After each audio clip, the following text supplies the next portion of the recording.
Let's get better at chipping over bunkers. What's up everybody, my name is Darren Delellis. I'm a PGA certified instructor and I'm here to teach you how to improve your chipping game when you're getting over bunkers. This is something that's more scary than anything.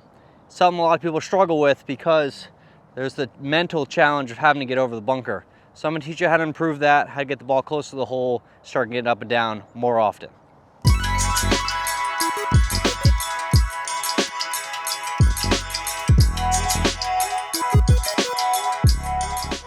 So for this shot, there's two main factors that determine what shot you can hit here.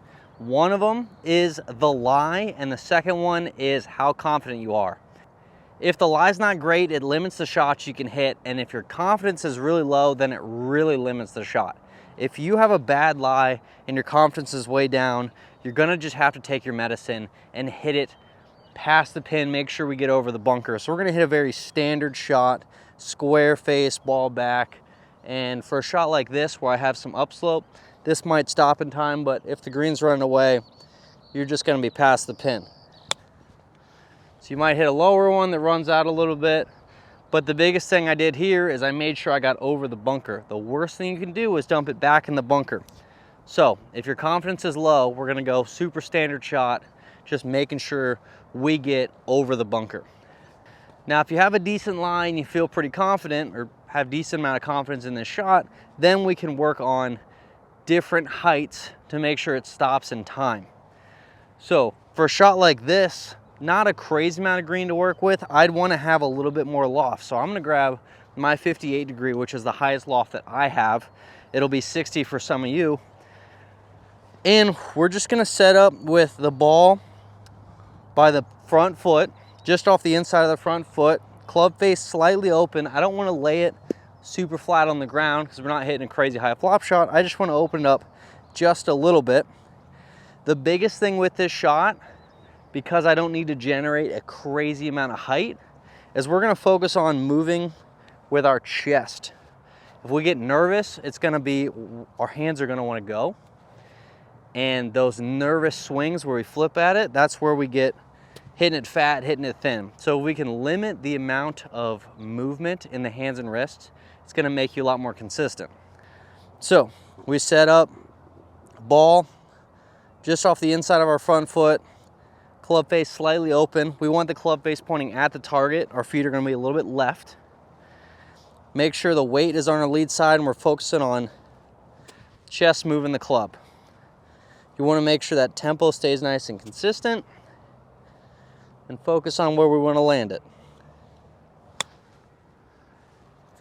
Now that one wasn't much higher, but I caught it really crisp, so it had a lot of spin. Now, if you were faced with a shot similar distance, but the green's running away, so you have to hit it much higher, the only adjustment you're gonna make to everything we just talked about is the club face. We want to just open it up a little bit more. Just open it up more, making the same thing. See, my feet are a little bit more open. We can make the same motion, a little bit bigger swing because we need more speed. It'll come out a little higher. I even chunked that one a little bit, but it came out a little higher.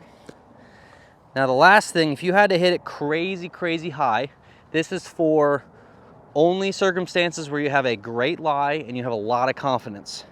This is where we can start using our wrist.